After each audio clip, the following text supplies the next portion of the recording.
ሰግጬ ፈምሽ የታባት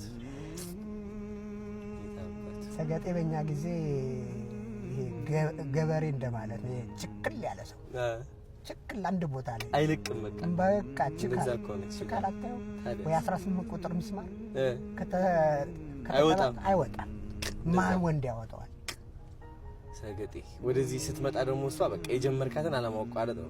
በቃ አንገት ደግሞ እሱ እንትን እያለ ይመጣል እየበሰለ እያማረበት እየጎመራ ተቀበለ በቃ የሆነ ውብ እየሆነ እየጎመራ ይመጣል። አሪፍ እየሆነ ይመጣል። ትንሽ እዛ ውስጥ ንፋስ ማስገባት እንግዲህ